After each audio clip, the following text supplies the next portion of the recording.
Hello student, आप सभी का स्वागत है हमारे यूट्यूब चैनल अल्फा इंस्टीट्यूट में।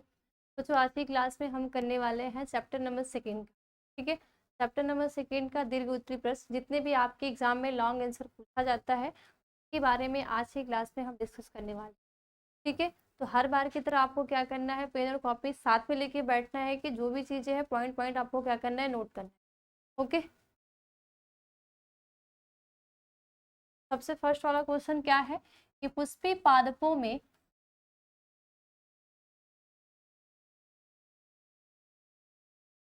ठीक है, पुष्पी पादपों में लघु बीजाणु जनन का सचित वर्णन कीजिए।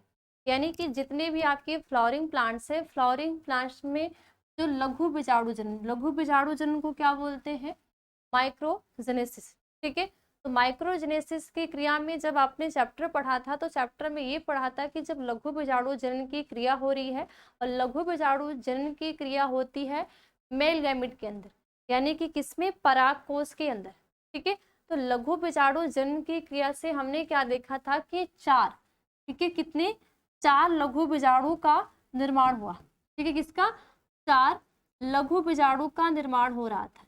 यानी कि एक बीजाणु, ठीक है, आपने जब परागकोश का सेक्शन कट किया था तो सेक्शन कट में, ठीक है, यहाँ पे आपका क्या है, परागकोश, ठीक है। अब इस परागकोश का जब आपने क्या किया, सेक्शन कट किया, तो सेक्शन कट करने के बाद आपको यहाँ पे चार लोब्स दिखे, ठीक है। कितने लोब्स से, चार लोब्स दिखाई दिए।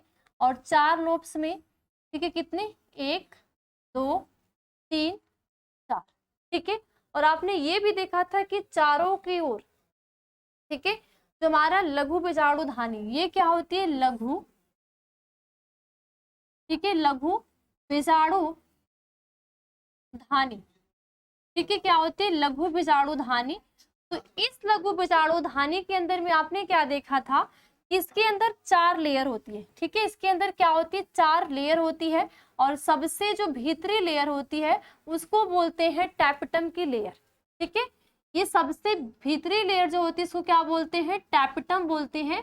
और यह टैपेटम क्या करता है, इसके अंदर जो स्पोर का, ठीक है, इसके अंदर जो क्या होगा, माइक्रोस्पोर का निर्माण होगा। इस माइक्रोस्पोर का क्या करेगा, पोषण देने का कार्य करेगा, ठीक है। क्या करेगा, पोषण प्रोवाइड करेगा, ठीक है। बाकी और भी सारी जो लेयर होती है इनके अलग अलग कार्य होते हैं, ठीक है। तो आपका देखो क्वेश्चन क्या है कि लघु पुष्पी पादपों में, यानी कि जो फ्लावरिंग प्लांट्स होते हैं, पुष्पी पादपों उसको बोलते हैं जिसमें फ्लावर प्रेजेंट है। कुछ ऐसे भी प्लांट्स होते हैं, ऐसे भी वर्ग के प्लांट होते हैं जो पौधा तो होते हैं लेकिन उसमें फ्लावर्स नहीं होते।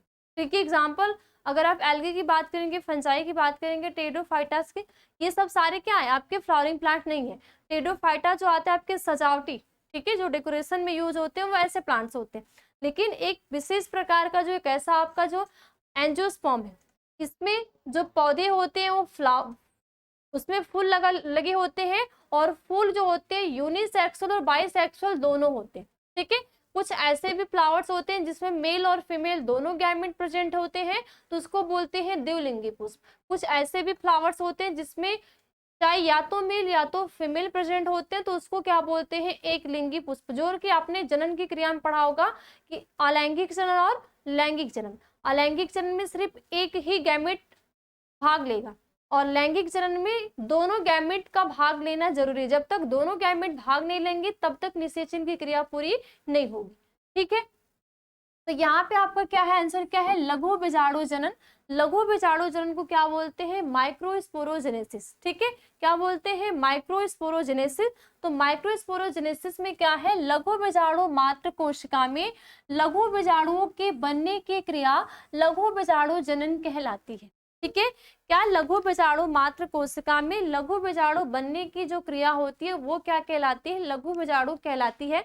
यानी कि अगर यहाँ पे, ठीक है, यहाँ पे आप जो आपकी कितनी लोब्स थी, चार लोब्स हैं। चार लोब्स में आप देखते हैं कि यहाँ पे इसके होते हैं, इसके अंदर होते हैं आपके बीजाणु उत्तक, ठीक है। क्या होते हैं, बीजाणु उत्तक कोशिकाएं। इसमें से एक बीजाणु उत्तक की कोशिकाएं क्या करती हैं, वो अपने आकार को बढ़ा देती हैं, ठीक है। हालांकि इसमें बहुत सारे कोशिकाओं का समूह होता है, लेकिन इसमें कि एक अधोस्तरीय जो कोशिकाएं होती हैं यानी कि जो बीजाणु जनन ऊतक होता है, उनमें की एक अधोस्तरीय कोशिका क्या करेगी, अपने आकार को इंक्रीज कर देगी, यानी कि अपने यहाँ की एक कोशिका जो होगी अपने साइज को क्या कर देती है, बढ़ा देती है। ठीक है, तो ये अधोस्तरीय कोशिका जब होगी ये क्या करेगी, अपने, ठीक है, अपने आकार को क्या करेगी, बढ़ाएगी। तो आकार को बढ़ाने के बाद, ठीक है, आकार को बढ़ाने के बाद इसमें से क्या होगा, इसमें हो जाएगा समसूत्री विभाजन। ठीक है, कौन सा विभाजन होगा, समसूत्री विभाजन की क्रिया होगी। और समसूत्री विभाजन के द्वारा ये जो आपका अधोस्तरीय कोशिका जिसको बोलते हैं हाइपोडर्मल सेल, और अधोस्तरीय कोशिका को ये ध्यान देना, ये क्या बोलते हैं इसको, हाइपोडर्मल सेल। और यह हाइपोडर्मल जो सेल होती है ये क्या होती है, आपकी 2n होती है। ठीक है, ये आपको जब बीजाणु ये भी आपके क्या होते हैं, 2n ही होते हैं। और यहाँ पे जब वापस इनमें समसूत्री विभाजन होगा तो समसूत्री विभाजन के द्वारा, ठीक है, किसके द्वारा, समसूत्री विभाजन होगा। और समसूत्री विभाजन के बाद एक इसमें चेंज हो जाएंगी, परपशु कोशिका में चेंज हो जाएंगी। ठीक है, ये अधोस्तरीय कोशिका किसमें जाएगी, परपशु कोशिका में बदल जाएगी। अब यह परपशु कोशिका भी आपकी क्या हो जाएगी, द्विगुणित होगी। ठीक है, यानी कि यहाँ पे क्या होगी, 2n ही होगी। या हम ये बोल सकते हैं इसमें क्रोमोसोम की जो संख्या होगी कितनी होगी, 46 यानी कि 46 होगी। क्रोमोसोम की संख्या कितनी होगी, 46 होगी। अब इसके बाद इनमें से वापस से क्या होगा, यहाँ पे समसूत्री विभाजन होगा। और समसूत्री विभाजन के बाद ये कोशिका क्या होगी, 2 भागों में बदल जाएंगी। ठीक है, कितने भाग में चेंज हो जाएगी, 2 भाग में। 2 भाग कौन कौन से, एक बनाएगी। ठीक है, एक किसमें चेंज हो जाएगी, प्राथमिक भित्ति कोशिका और एक प्राथमिक पुंग बीजाणु कोशिका। ठीक है, एक इसमें प्राथमिक, ठीक है, प्राथमिक भित्ति कोशिका, ठीक है, प्राथमिक भित्ति कोशिका में बदल जाएगी। और दूसरी प्राथमिक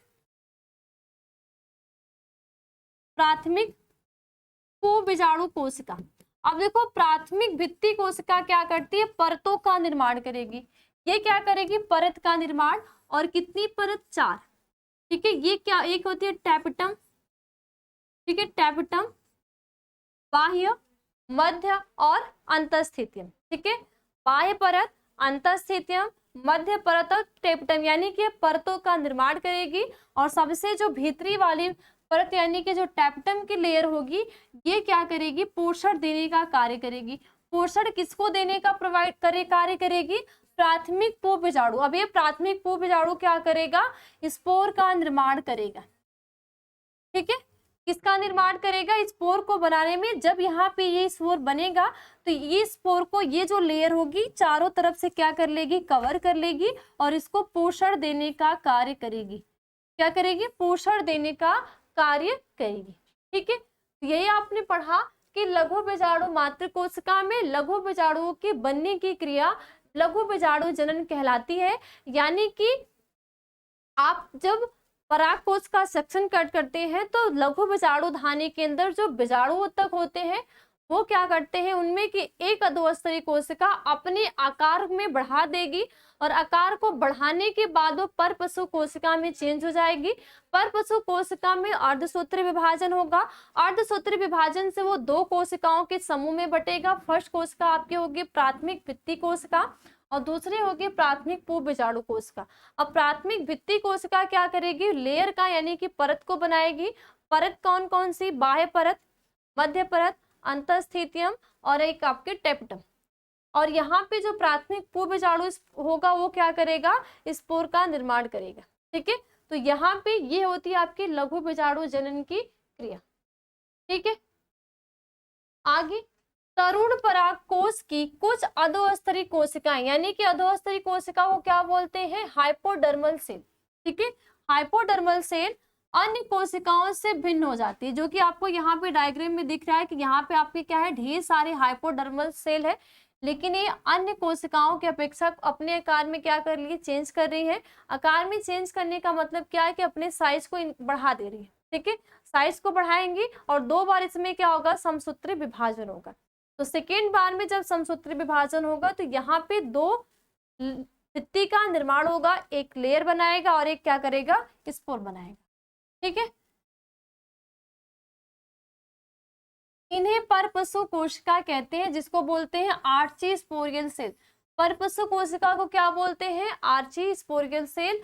हाइपोडर्मल सेल क्या करेगी, अपने आकार में चेंज करेगी, चेंज होने के बाद क्या बनाएगी, आर्ची स्पोरियल सेल। और यह आर्ची स्पोरियल सेल क्या करेगी, समसूत्री विभाजन। ठीक है, तो प्रत्येक परपसु परिणत विभाजन द्वारा एक प्राथमिक भित्ति कोशिका और एक अंतः प्राथमिक लघु बीजाणु कोशिका बनाती है। यानी कि जो परपसु कोशिका है ये क्या करेगी, विभाजन करेगी। कौन सा विभाजन, समसूत्री विभाजन। समसूत्री विभाजन से दो कोशिकाओं में बढ़ जाएगी, पहला प्राथमिक कोशिका जो परत का निर्माण करेगा और एक दूसरा अंतः प्राथमिक लघु बीजाणु। अब देखो यहाँ पे प्राथमिक भित्ति कोशिकाओं से अंतः भित्ति, मध्यस्थ व टेपटम का निर्माण होगा। ठीक है, यानी कि देखो अंतः स्थितियम, मध्य परत, टेपटम और बाह्य त्वचा का क्या हो जाएगा, निर्माण होगा। टेपटम की कोशिकाओं में बहुगुणित केंद्रक व कोशिका द्रव्य में युग्मित संरचनाएं पाई जाती है। साथ साथ देखो जो टेपटम होता है, टेपटम के अंदर क्या होते हैं, पॉलीपोलाइडी। ठीक है, यानी कि बहुगुणित। बहुगुणित का मतलब क्या होता है, बहुत सारे क्या हो जाएंगे, अगर कोई एक सेल है उस सेल के अंदर बहुत सारे क्या हो जाएंगे, न्यूक्लियस प्रेजेंट होंगे। ठीक है, तो बहुगुणित केंद्रक व कोशिका द्रव्य में युग्मित संरचनाएं पाई जाती है। देखो कोई भी सेल है तो हर सेल का क्या होता है, अपना एक साइटोप्लाज्म होता है और हर एक सेल का क्या होता है, यहाँ पे न्यूक्लियस होता है। लेकिन यहाँ पे कोई एक ऐसी सेल है जिसमें बहुत सारे क्या है, न्यूक्लियस प्रेजेंट है। और न्यूक्लियस प्रेजेंट होने के साथ साथ इसका जो साइटोप्लाज्म है, यानी कि जो कोशिका द्रव्य है, कोशिका द्रव्य के अंदर क्या है, युग्मित संरचनाएं पाई जाती है। ये परागण के परिवर्धन में सहायक होती है। अब इसके अंदर जो युग्मित कोशिकाएं हैं यही क्या करती है, जब परागण के परिवर्धन में, ठीक है, जब क्या होता है परागण का परिवर्धन या जब परागण का विकास होता है उसमें क्या होती है, सहायक होती है। टेपटम की कोशिकाएं नष्ट होकर लघु बीजाणुओं के पोषण में सहायता करती है। साथ साथ जो सबसे भीतरी वाली परत होती है टेपटम की लेयर, ये क्या करेंगी आगे चल के, ठीक है, जब क्या होगा माइक्रोस्पोर का निर्माण होगा तो आगे चल के नष्ट हो जाएंगी और नष्ट होने के बाद पोषण देने का कार्य करती है। ठीक है, जैसे मानव जनन में आपने पढ़ा था कि मानव जनन में जो अपरा होता है वो भ्रूण को पोषण देने का कार्य करता है। इसी तरह यहाँ पे जो स्पोर होगा ये भी क्या करेगी, स्पोर को पोषण देने का कार्य करेगी, ताकि यह जो इसके अंदर इसके लघु बीजाणु धानी के अंतर्गत अंतर माइक्रोस्पोर बन रहे हैं, इस माइक्रोस्पोर को पोषण मिले और पोषण मिलने के बाद ये परिपक्व हो जाए तो परागकण का स्फुटन आप जानते हैं। तो जैसे ही परागकण का क्या होगा, स्फुटन होगा, तो परागकण क्या हो जाएंगे, बाहर निकलेंगे, जिसके द्वारा क्या होगी, परागण की क्रिया। तो परागण की क्रिया जो होती है ये भी अलग अलग क्रियाएं होती है, ये क्रियाएं होती नहीं है, तो उनके द्वारा क्या होगा, मेल गैमेट जो होगा फीमेल गैमेट की फीमेल बॉडी पे क्या होगा, पहुंचेगा। ओके, आगे प्राथमिक पूर्वबीजाणु कोशिकाएं 2 या 3 विभाजन कर लघु बीजाणु मात्र कोशिकाओं का निर्माण करती हैं। साथ साथ देखो यहाँ पे जो प्राथमिक पूर्व बीजाणु कोशिका होती है ये 2 या 3 विभाजन करती है और 2 या 3 विभाजन करने के बाद क्या बनाती है, लघु बीजाणु मात्र कोशिका, यानी कि माइक्रो मदर सेल क्या बनाएंगी, माइक्रो मदर सेल का निर्माण करती है। ठीक है, अब माइक्रो मदर सेल का निर्माण हुआ तो प्रत्येक क्रियात्मक लघु बीजाणु मात्र कोशिकाएं अर्धसूत्री विभाजन द्वारा 4 अगुणित लघु बीजाणु बनाती है। अब यहाँ से क्या होगा, यहाँ पे अर्धसूत्री, यहाँ पे क्या बन जाएगा, 2। ठीक है, यानी कि जब यहाँ पे अर्धसूत्री फर्स्ट हुआ, ठीक है, अर्धसूत्री यहाँ पे फर्स्ट हुआ तो यहाँ पे कितने, 2 बने। वापस से जब यहाँ पे अर्धसूत्री सेकेंड होगा तो यहाँ पे कितने बन जाएंगे, 4 का निर्माण हो जाएगा। इसीलिए बोलते हैं कि अर्धसूत्री लघु बीजाणु जनन की क्रिया में, ठीक है, लघु बीजाणु मात्र कोशिका से 4 मेगास्पोर या 4 लघु बीजाणु बनने की जो क्रिया होती है वही क्या कहलाती है, लघु बीजाणु जनन कहलाती है। ठीक है, तो यहाँ पे आपको क्या बन जाएंगे, 4 अगुणित लघु बीजाणु बन जाते हैं। लेकिन अगर यहीं पे आपने जब भी क्या पढ़ेंगे, ठीक है, जब बीजांड के द्वारा आप फीमेल गैमेट का निर्माण को पढ़ेंगे तो उसमें आपको 4 तो बनेंगे, 4 में से आपके 3 क्या हो जाते हैं, निष्क्रिय हो जाते हैं, और एक ही क्या करते हैं, समसूत्री विभाजन, और 2 समसूत्री से 2 बनाएंगे, एक हो जाता है आपका ध्रुवीय न्यूक्लियस और एक आपका हो जाती है अंड सेल या अंड कोशिका। ठीक है, तो ये आप किस में पढ़ते हैं, गुरु बीजाणु जनन में। लेकिन लघु बीजाणु जनन में जो 4 सेल का निर्माण हो रहा है, चारों क्या होते हैं, सक्रिय होते हैं, उनमें से एक भी ऐसा नहीं होता कि 2 निष्क्रिय है या 3 निष्क्रिय है, चारों कितने हो जाएंगे, सक्रिय होते हैं। तो लघु बीजाणु धानी की संख्या कितनी होती है, 4। तो प्रत्येक में अगर एक में 4 बनेगा, 4 4 4 4, तो कितने हो जाएंगे, 16। ठीक है, यानी कि एक परागकोश के अंदर 4, ठीक है, एक परागकोश के अंदर 4 लघु बीजाणु का निर्माण होता है। अब किसी भी पौधे के अंदर बहुत सारे, वैसा तो नहीं है कि अगर एक फ्लावर है तो एक फ्लावर में सिर्फ एक ही परागकोश है, ठीक है, एक ही पुंकेसर है, बहुत सारे पुंकेसर होते हैं। तो अगर एक एक में 4 बनेगा, तो अगर कई सारे पुंकेसर है तो अगर 4 को हम कैलकुलेट करेंगे तो क्या हो जाएगा, उनकी संख्या में बढ़ेगी।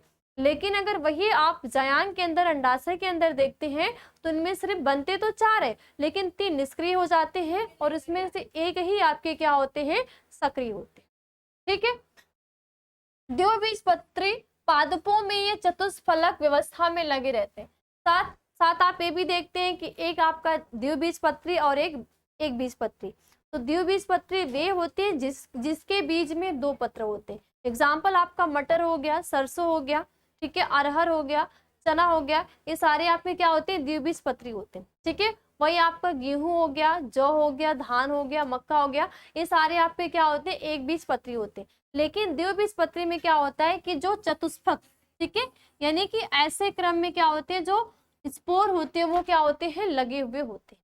ठीक है, तो ये आपका क्या हो जाएगा, आंसर हो जाएगा। लेकिन आपको यहाँ पे सचित्र वर्णन करना है, तो आपको एक एक पॉइंट अगर आपके बोर्ड एग्जाम में पूछा, देखो हालांकि आपके बोर्ड एग्जाम में बार बार पूछता है, तो आपके एग्जाम में आए, सचित वर्णन का मतलब होता है कि आप उसके बारे में फुल डिटेल लिखो, लॉन्ग, क्योंकि यहाँ आपका दीर्घ उत्तरी है, लॉन्ग आंसर टाइप क्वेश्चन होता है, तो आपको पूरी फुल एक्सप्लेनेशन यहाँ पे करने की जरूरत पड़ती है। तो यहाँ आपको डायग्राम भी बनाना है, प्लस आपको क्या करना है, उसके बारे में लिखना भी है। तो डायग्राम में भी आपका क्या दिख रहा है कि यहाँ पे क्या है, मातृकोश का, ठीक है, मातृकोश का आपके क्या है बच्चे, द्विगुणित, यानी कि क्या है, यहाँ पे 2n है। यहाँ पे क्या है, इस मातृकोशिका में एक बार जब समसूत्री विभाजन हो रहा है, अर्धसूत्री विभाजन, ठीक है, जब अर्धसूत्री फर्स्ट हो रहा है, एसीबी में जब अर्धसूत्री फर्स्ट हो रहा है, तो यहाँ पे क्या हो रहा है, 2 सेल का निर्माण हो रहा है। ठीक है, फिर अर्धसूत्री जब सेकेंड हो रहा है तो यहाँ पे कितने बन रहे हैं, 4 बन रहे हैं। ठीक है, तो यहाँ पे क्या हो रहा है, केंद्र के विभाजन, ध्यान देना, यहाँ पे न्यूक्लियस का डिवीजन हो रहा है, साइटोप्लाज्म का डिवीजन नहीं हो रहा है।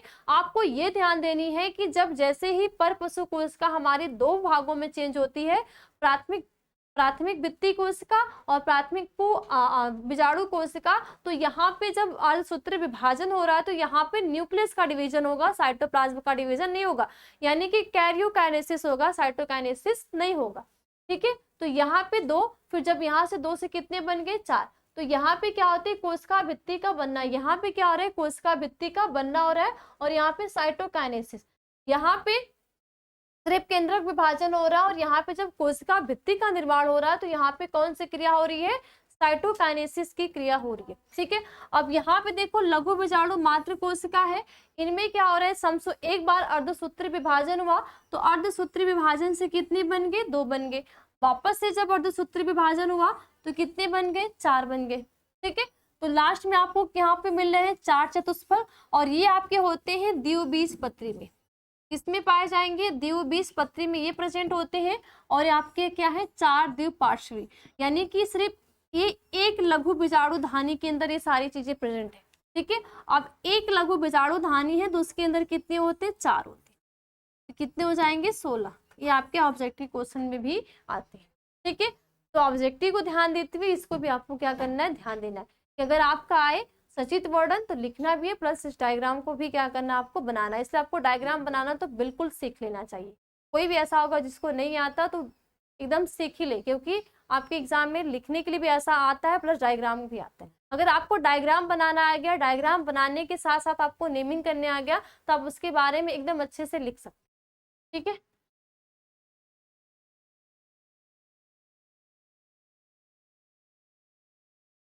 अगला देखो क्या, अगला क्या है कि एक प्रारूपी आवृत्त बीजीय बीजांड का सचित्र वर्णन करना है।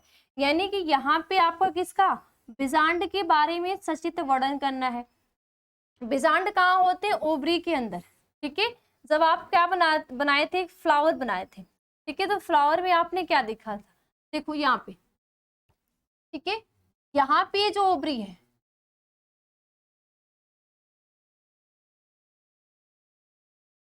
ठीक है, ऊपर जो घुंडी नुमा भाग होता है इसको बोलते हैं स्टिग्मा, ठीक है। ये क्या आपकी स्टिग्मा, थोड़ी सी पतली नलिकाकार भाग होती है, इसको बोलते हैं स्टाइल या वर्तिका। और यहाँ पे आपको चौड़ा और क्या होता है, एक उभरा हुआ भाग मिलता है। इसी चौड़े और उभरे हुए भाग को, ठीक है, इस चौड़े और उभरे हुए भाग के अंदर आपके क्या होते हैं, बीजांड होते हैं, ठीक है। यहाँ पे ये क्या होते हैं आपके बीजांड। तो यहाँ पे इसे बीजांड के बारे में क्या करना है, सचित्र वर्णन करना है। यहाँ पे तो बस एक आभास हो रहा है कि नहीं यहाँ इस ओवरी के अंदर क्या प्रेजेंट है, ओविल प्रेजेंट है, लेकिन आपकी इसकी पूरे सचित्र वर्णन करना है कि इस बीजांड का कैसे कैसे विकास होता है।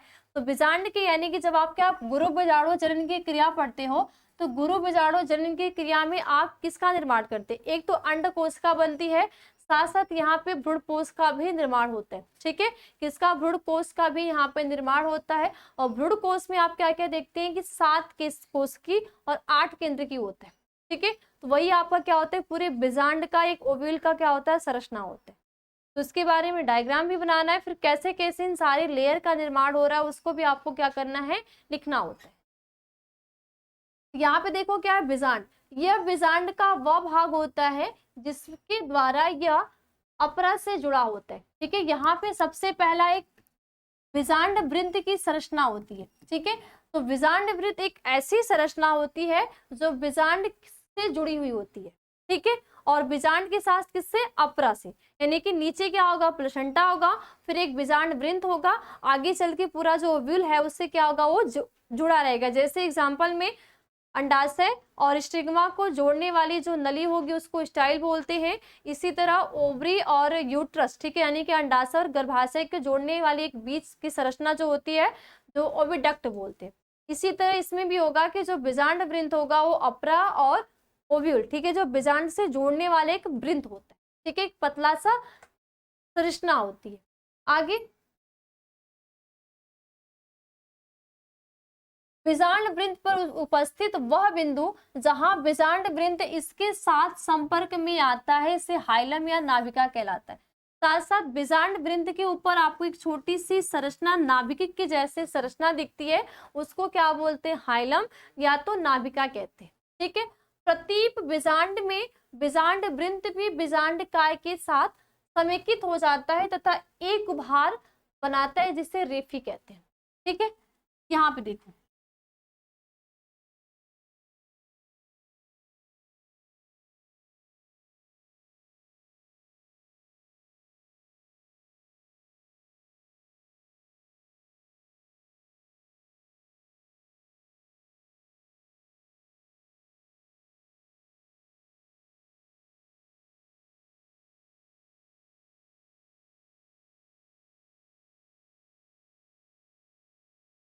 देखो यहाँ पे संरचना को देखो, यहाँ ये वाली जो संरचना होती है इसी को क्या बोलते हैं, अपरा बोलते हैं। अपरा कहाँ से आएगा, क्योंकि ये प्रेजेंट कहाँ होता है, अंडाशय के अंदर, ठीक है। तो यहाँ पे ये जो बीजांड जुड़ा रहता है यहाँ पे क्या होते हैं, अपरा, ठीक है। तो इस वाले भाग को क्या बोलेंगे, अपरा बोलते हैं, ठीक है। अब इसके ऊपर ये जो पतला सा वृंत है, इसी वृंत को क्या बोलते हैं, बीजांड वृंत, ठीक है। ये वाली जो आपकी संरचना क्या है, बीजांड वृंत है। इसके आगे जहां पे बीजांड वृंत जुड़ा हुआ है इसी को बोलते हैं नाभिका, ठीक है, क्या बोलते हैं, नाभिका और या तो हाइलम, ठीक है, नाभिका या तो हाइलम। यहाँ पे आपको 2 प्रकार की कोशिकाएं मिल रही है, एक आपकी बाह्य त्वचा और एक होती है अंतः त्वचा, ठीक है। तो ये है आपकी बाह्य त्वचा, ठीक है, और ये क्या है, अंतः त्वचा। तो इसी के अंदर, ठीक है, इसी के अंदर क्या होती है, जो सेल होती है, ठीक है, बहुत सारे इसके अंदर बहुत सारे क्या पाए जाएंगे, कोशिकाएं पाई जाती है। यही कोशिकाएं क्या करती हैं, इनमें की एक कोशिका क्या करेगी, अपने आकार में एक विशेष प्रकार का चेंज करेंगी। ठीक है, जैसे ही अपने आकार में क्या करेगी, विशेष प्रकार का चेंज करेगी, तो चेंज करने के बाद ये किस में चेंज हो जाएगी, अधोस्तरी कोशिका में। जैसे ही अधोस्तरी कोशिका में चेंज होके, देखो कुछ ऐसे पॉइंट्स होते हैं जो आपके लघु बीजाणु जनन और गुरु बीजाणु जनन दोनों की क्रियाएं क्या होती है, समान होती है। अब यहाँ की इसमें की ये कोशिका क्या करेगी, अपने आकार में चेंज करेगी। ठीक है, मान लो यहाँ की ये वाली सेल, ठीक है, ये कोशिका क्या की, अपने आकार में चेंज करेगी। चेंज करने के बाद क्या होगा, समसूत्री विभाजन, समसूत्री से फिर अर्धसूत्री विभाजन, अर्धसूत्री से 4 कोशिकाओं का निर्माण, 4 कोशिकाओं में 3 आपके निष्क्रिय और 1 सक्रिय। ठीक है, लेकिन यहाँ पे आपका सिर्फ बीजांड के सचित वर्णन यानी कि जो बीजांड होता है, बीजांड की संरचना पूछ रहा है, तो इसको क्या बोलते हैं, अपरा। ये आपका बीजांड वृंद, इसको क्या बोलेंगे, नाभिका। अब इस पीछे वाले भाग को बोलते हैं चलाजा। ठीक है, जिसको बोलते हैं निभाग। ये पीछे वाला क्या हो जाएगा, निभाग, जहां पे आपका अध्यावरण अब्सेंट होते हैं। ठीक है, ऐसी सेल, ऐसी जगह जहां पे आपका अध्यावरण अब्सेंट होता है, उसको बोलते हैं, उसी वाले को बोलते हैं बीजांड द्वार।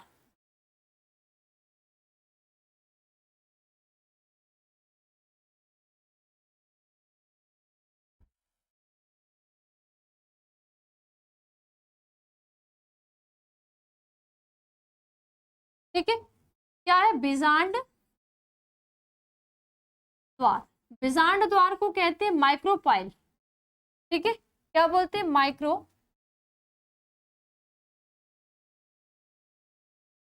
माइक्रोपाइल। ठीक है, इसी के अंदर यहाँ पे आपको बीच में आपको 2 ध्रुवीय न्यूक्लियस मिलते हैं। ठीक है, एक सेल, एक कोशिका काय होता है और उस कोशिका काय के अंदर आपको 2 ध्रुवीय न्यूक्लियस। ठीक है, इसको क्या बोलते हैं, ध्रुवीय केंद्रक। ठीक है, क्या बोलेंगे, ध्रुवीय केंद्रक या सेंट्रल न्यूक्लियस। ठीक है, या तो ध्रुवीय केंद्रक या तो क्या बोलेंगे, सेंट्रल न्यूक्लियस। ठीक है, इतनी बात क्लियर। यहाँ पे 3 सेल प्रेजेंट होती है। ठीक है, यहाँ नीचे वाले भाग में भी आपको कितनी, 3 सेल। तो 2 को क्या बोलते हैं, सहायक कोशिका। इन दोनों को क्या बोलेंगे, सहायक कोशिका। सहायक कोशिका को इंग्लिश में बोलते हैं सिनर्जिड सेल। ठीक है, सहायक कोशिका, और सहायक कोशिका को क्या बोलेंगे, सिनर्जिड सेल। और यहाँ पे बीच में क्या प्रेजेंट है, अंड कोशिका। ठीक है, अंड कोशिका। अंड कोशिका को क्या बोलेंगे, एग सेल। ठीक है, एग सेल। और इसमें क्या होते हैं, आपके न्यूक्लियस भी प्रेजेंट होते हैं। यहाँ पे पीछे की तरफ भी 3 सेल होती है। इन तीनों सेल को बोलते हैं प्रतिमुखी कोशिका। क्या बोलेंगे, प्रतिमुखी कोशिका। अब ये प्रतिमुखी कोशिका क्या करती है, बाद में तो नष्ट हो जाती है। ठीक है, ये प्रतिमुखी कोशिकाएं बाद में नष्ट हो जाती है, लेकिन ये दोनों जो सिनर्जिड सेल है, जिसको हम सहायक कोशिका कह रहे हैं, यही सहायक कोशिका क्या करती है, जब आपका परागण की क्रिया होती है, तो परागण के बाद जैसे ही स्टिग्मा पे पोलिन ग्रेन आया, उस तुरंत, ठीक है, पहुंचने की तुरंत बाद ही क्या होने लगता है, जर्मिनेट करने लगता है। और जर्मिनेट के टाइम वो क्या करेगा, 2 मेल गैमेट को बनाएगा, प्लस 2 मेल गैमेट बनाने के साथ साथ एक रास्ता यानी कि एक ट्यूब, पराग नली को भी बनाता है, जो कि आपकी पराग नली कहाँ, यही बीजांड द्वार की तरफ, जहां पे आपकी अधोस्तरी कोशिका अब्सेंट होती है, तो इसी पे बीजांड द्वार की तरफ से क्या करेगी, यहाँ पे बीजांड को भेजते हुए आपके भ्रूण कोश के अंदर जाएगी। ठीक है, और भ्रूण कोश के अंदर जाने के बाद जब एक मेल गैमेट, ठीक है, एक मेल गैमेट सेंट्रल न्यूक्लियस से फ्यूज होगा, तो सेंट्रल न्यूक्लियस से फ्यूज होने के बाद बनाएगा, भ्रूणपोष का निर्माण करेगा। और एक मेल गैमेट अंड कोशिका से संलयित होगा, तो क्या बनाएगा, जायगोट का निर्माण करेगा। लेकिन आपके क्वेश्चन में क्या पूछा है, आपके क्वेश्चन में निषेचन तो नहीं पूछा है, यहाँ पे एक प्रारूपिक आवृत्त बीजीय बीजांड का सचित्र वर्णन कीजिए, जो कि आपने डायग्राम हमने बना लिया। आपको अगर डायग्राम बनाने आ गया, चीजों को आप समझ लेंगे तो अच्छे से कोई किसी भी चीज को बना सकते हैं। अब देखो यहाँ पे आप क्या पढ़ेंगे, यह बीजांड का, अब बीजांड वृत्त में हमने क्या बोला, इतनी बातें क्लियर। आगे अध्यावरण, दूसरा क्या होता है अध्यावरण, ये संरचना इसको हम क्या बोल रहे हैं अध्यावरण, ठीक है। ये क्या होते हैं आपके अध्यावरण, जिसमें बाह्य अध्यावरण और अंत अध्यावरण होते हैं। तो अध्यावरण का कार्य क्या है, ये बीजांड का एक या दो स्तरीय उपचर्म युक्त बाह्य स्तर होता है। ये क्या होता है, या तो जो अध्यावरण होता है या तो एक या दो होता है, जिसको बाह्य अध्यावरण और अंत अध्यावरण, ठीक है। तो यह बीजांड का एक या दो स्तरीय उपचर्म युक्त बाह्य स्तर होता है। इसमें एक छोटा छिद्र बीजांड द्वार पाया जाता है। बीजांड द्वार का विपरीत छोर निभाग कहलाता है। साथ साथ जो बीजांड द्वार का विपरीत छोर होता है वो क्या कहलाता है, आपका निभाग कहलाता है, ठीक है। बीजांड काय, तो यह गुरु बीजाणुधानी या बीजांड काय के शरीर को दर्शाता है। ये आपकी संरचना जो होगी, इस संरचना को क्या बोलते हैं, बीजांड काय, बीजांड काय। अब इसी बीजांड काय की एक ऐसी कोशिका होगी जो अपने आकार में अपने साइज को क्या कर देगी, बढ़ा देगी, ठीक है। यही की एक ऐसी जो कोशिका होगी अपने साइज को क्या कर देगी, इंक्रीज कर देंगी, जो कि आप गुरु बीजाणु जनन में पढ़ेंगे, ठीक है। तो इस पूरे वाले भाग को क्या बोलते हैं, बीजांड काय। और इसे बीजांड काय के अंदर होती है गुरु बीजाणु जनन की क्रिया। गुरु बीजाणु जनन की क्रिया कैसे होगी कि यहाँ की जो एक सेल होगी वो अपने आकार को बढ़ा देगी तब, ठीक है। यह मृदुत्व की कोशिकाओं का बना होता है। साथ साथ जो बीजांड काय होता है किसका बना होता है, मृदु उत्तक का, ठीक है। किसका, मृदु उत्तक का बना होता है, जो अत्यधिक भोजन संचित रखता है। ये मृदु उत्तक बनने के कारण ये क्या करता है, ज्यादा से ज्यादा भोजन को क्या करता है, संचित रखने का कार्य करता है। आगे अगला टॉपिक आपका क्या है, भ्रूणकोश। अब भ्रूणकोश आपके क्या होते हैं, यह गुरु बीजाणुधानी में धसी लगभग अंडाकार युग्मोद्भिद संरचना है। भ्रूणकोश क्या होती है कि ये क्या होती है, गुरु बीजाणुधानी में धसी लगभग एक अंडाकार संरचना होती है, जो कि आपकी क्या है, इस वाले पूरी संरचना को हम क्या बोलते हैं, भ्रूणकोश बोलते हैं, ठीक है। इस पूरी संरचना को हम क्या बोलेंगे, भ्रूणकोश बोलते हैं, ठीक है। तो ये क्या होती है, आपकी गुरु बीजाणुधानी में एक धसी हुई संरचना होती है। भ्रूणकोश अत्यधिक पतले पैक्टोसेलुलोज अस्तर द्वारा घिरा होता है। अब भ्रूणकोश जो होता है आपका अत्यधिक पतला होता है, साथ साथ पैक्टोसेलुलोज के द्वारा क्या होता है, ये घिरा हुआ होता है। इसके अंदर, ठीक है, अंदर की ओर 7 कोशिका युक्त होता है और एक बड़ी द्विकेंद्रीय या द्विगुणित केंद्र की ध्रुवीय कोशिका और 3 अगुणित बीजांड द्वारी कोशिका व 3 निभागी कोशिकाएं और बीजांड द्वारी कोशिकाएं एक बड़ी अंड कोशिका व 2 सहायक कोशिकाओं के साथ अंड उपकरण बनाती है, ठीक है, जो कि आपने भी डायग्राम में देखा। निभागी कोशिकाएं प्रतिमुखी कोशिकाएं भी कहलाती हैं।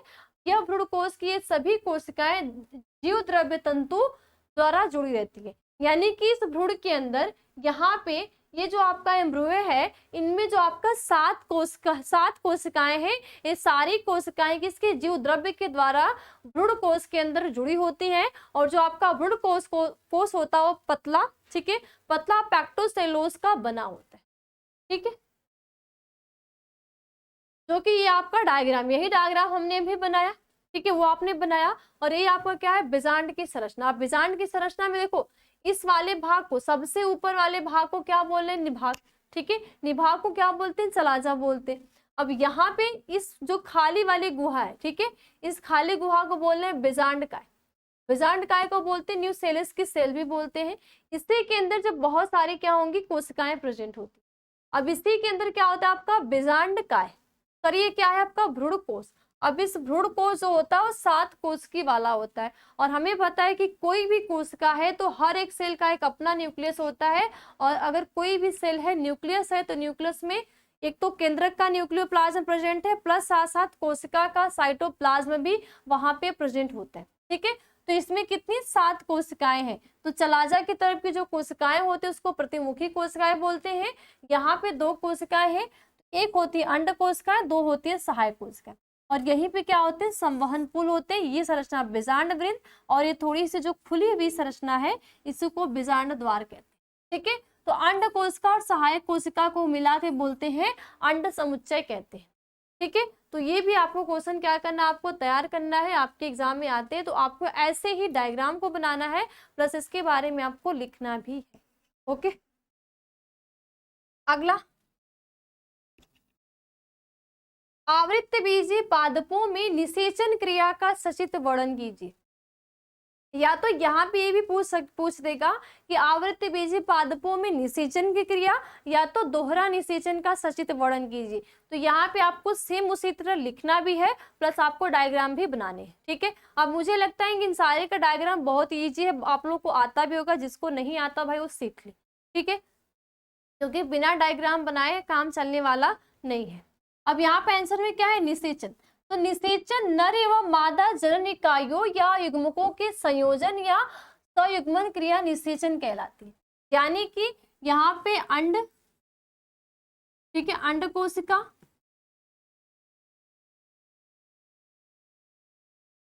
प्लस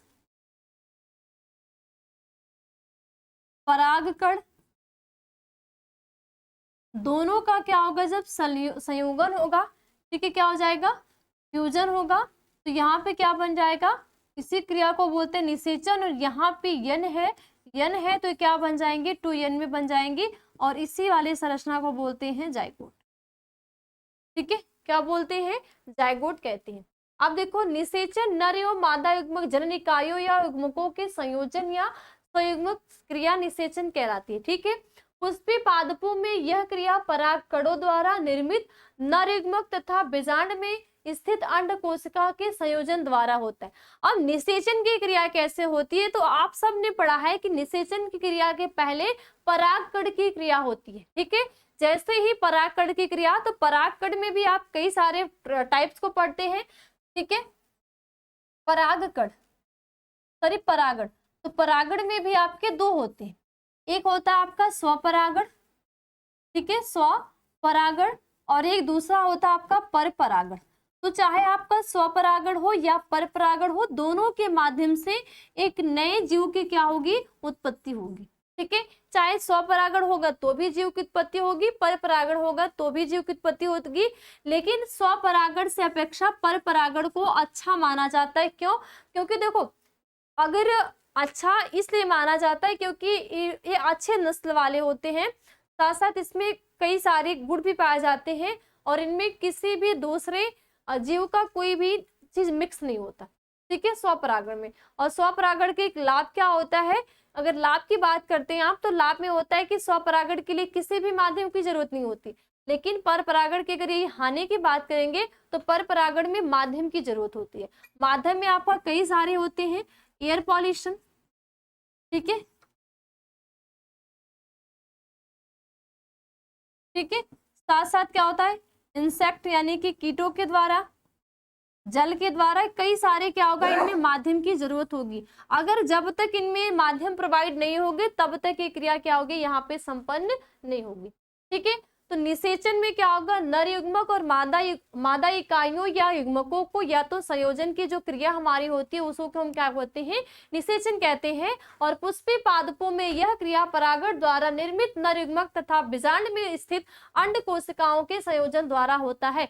यानी बीजांड के अंदर जो अंड कोशिका प्रेजेंट होती है वो, और परागकण जब क्या होगा, पुंकेसर लघु बीजाणु जो परागण के द्वारा जो परागकण होगा उसके द्वारा क्रियाएं सारी क्या होंगी, संपन्न होती है। आगे, अब सबसे पहले इसमें होता है क्या, परागकण का वर्तिकाग्र पर अंकुरण। अब जैसे ही पॉलिनेशन की क्रिया होगी तो पॉलिनेशन की क्रिया के बाद जो परागकण होंगे वो कहाँ हो जाएंगे, अंकुरित हो जाएंगे। ठीक है, यानी कि यहाँ पे देखो,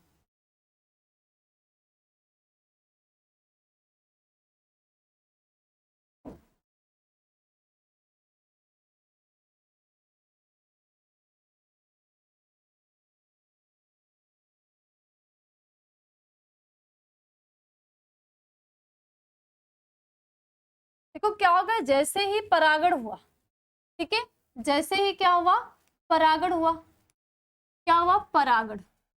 अब परागण आपका कोई सी भी हो, चाहे आपका स्वपरागण हो चाहे आपका पर परागण हो, मायने नहीं रख रहा है, यहाँ पे निषेचन आपको पढ़ना है। तो जैसे ही क्या हुआ, परागण हुआ,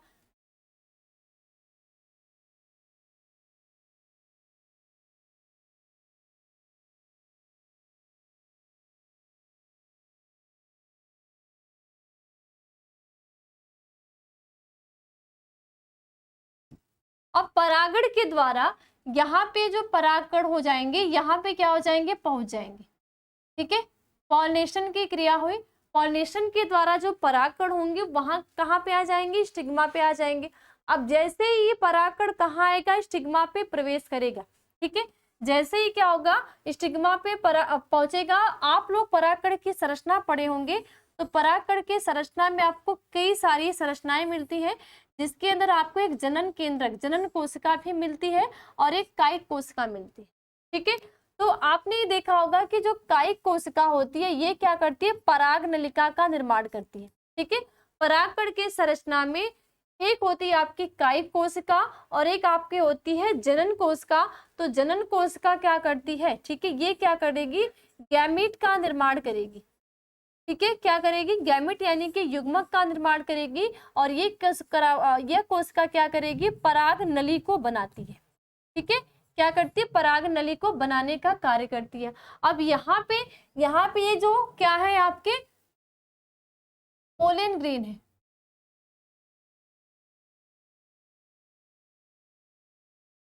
ठीक है। अब ये पोलन ग्रेन क्या होगा, इस पोलन ग्रेन क्या करेगी, जर्मिनेट करेगा और जर्मिनेट करने के बाद क्या बनाएगा, पोलन ट्यूब का निर्माण करेगा, ठीक है। और हमें ये भी पता है कि इसके अंदर, ठीक है, इसके अंदर आपके क्या होते हैं, बीजांड होते हैं। मैं पूरा बीजांड की संरचना नहीं बनाऊंगी। अब इस बीजांड के अंदर आपको कई सारे सेल में मिलती है। सेल में यहाँ पे आपके 3, ठीक है, बीच में 2, 1 2 3, यानी कि इसमें 7 कोशिका होती है, ये होगी, ठीक है।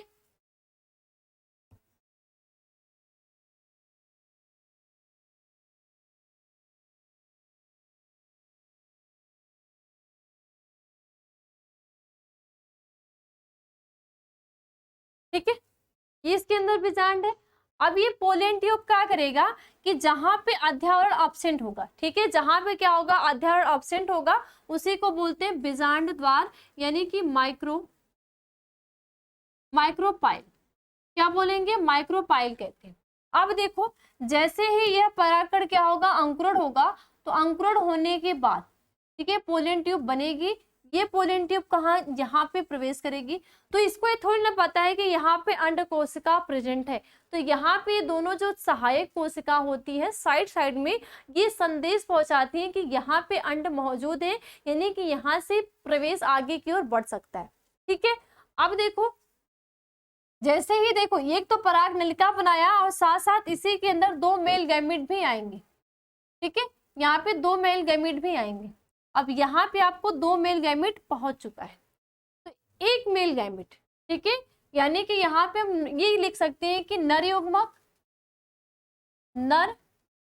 युग्मक प्लस अंड कोशिका, अंड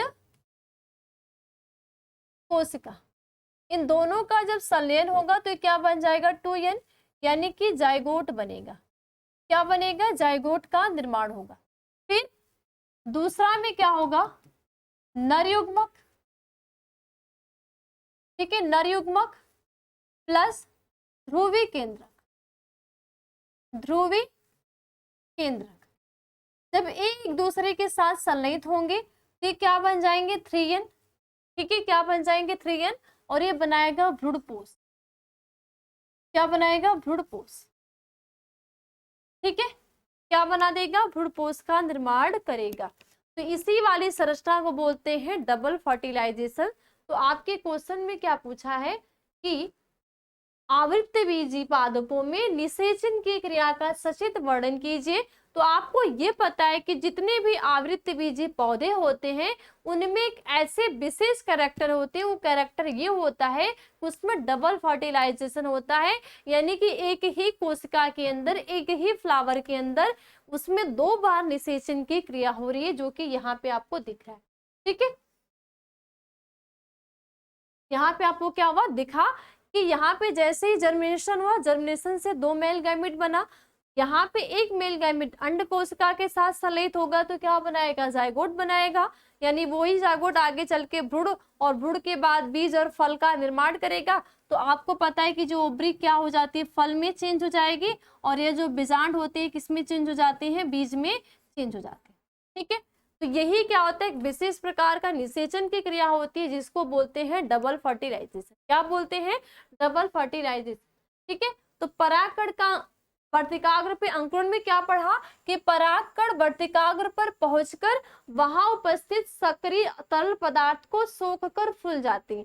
और एक चीज आपको ये भी ध्यान देना है कि जो वर्तिकाग्र पे एक सक्रिय तरल पदार्थ होता है जिसको ये क्या करते हैं, सोख जाते हैं। ठीक है, तो सोख जाते हैं और सूखने के बाद ये क्या हो जाते हैं, फूल जाते हैं। इनका अंतःचोल पराग नलिका के रूप में जनन छिद्र से बाहर निकल आता है।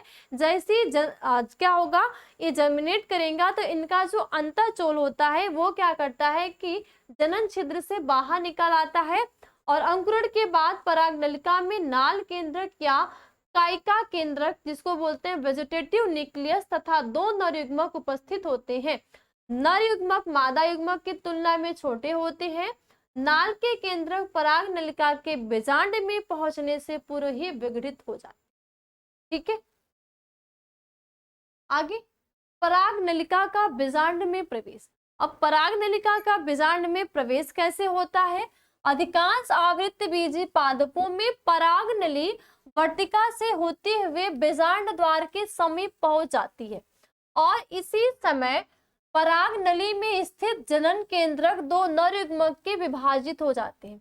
और इसी टाइम क्या होता है कि जो जनन केंद्रक होता है वो क्या हो जाता है, 2 नर युग्मक में विभाजित हो जाते हैं। उदाहरण कैप्सेला में पराग नलिका बीजांड द्वार बीजांड में प्रवेश करती है और इसे अंड द्वारे प्रवेश करते हैं। ठीक है, आगे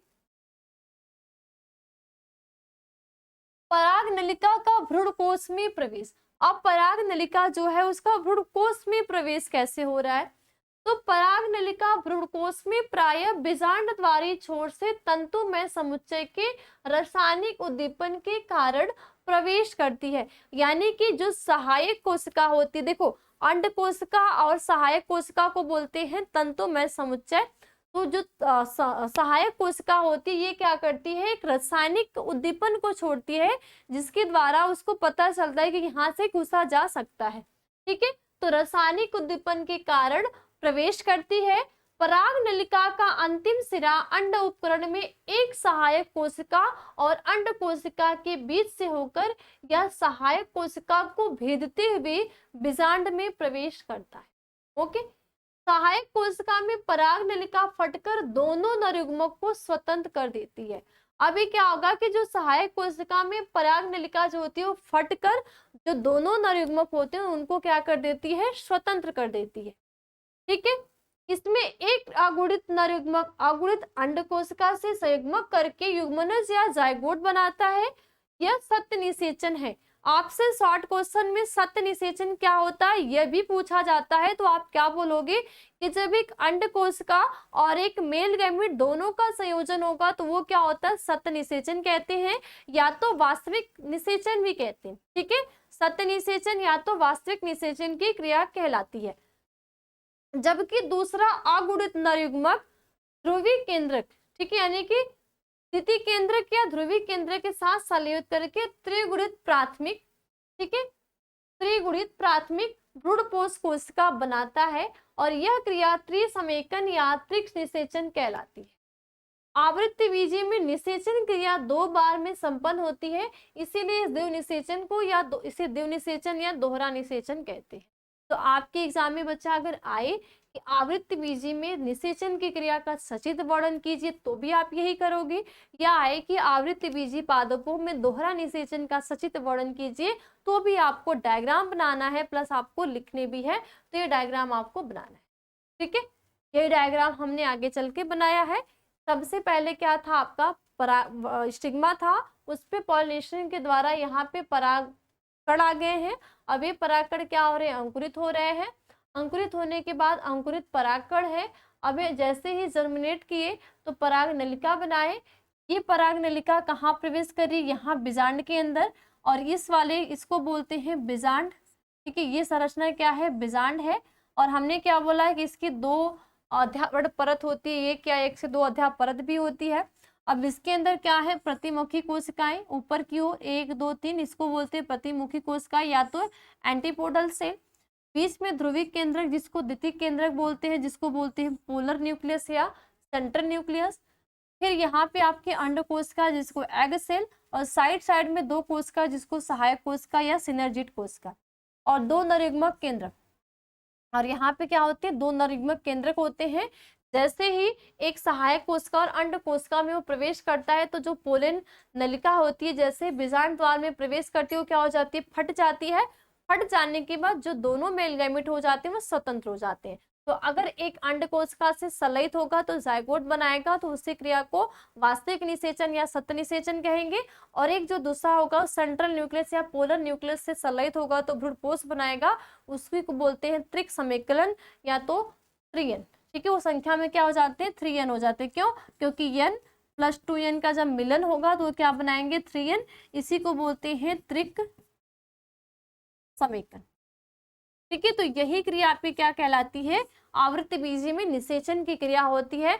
तो जितने भी जो आपके वैज्ञानिक थे उन्होंने क्या किया था कि 5 अलग अलग जगत में बांट दिया, जैसे आपका थैलोफाइटा, ब्रायोफाइटा, टेरिडोफाइटा, जिम्नोस्पर्म और एंजियोस्पर्म।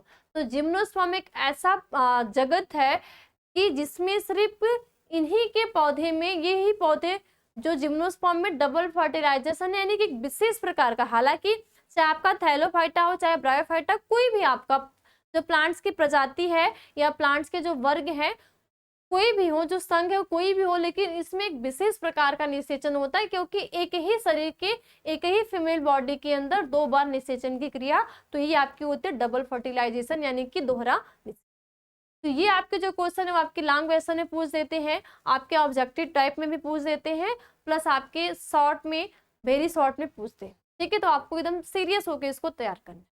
ओके, तो बस आज की क्लास में इतना है, फिर हम लोग आएंगे अगली क्लास में एक नए टॉपिक के साथ। तब तक के लिए धन्यवाद।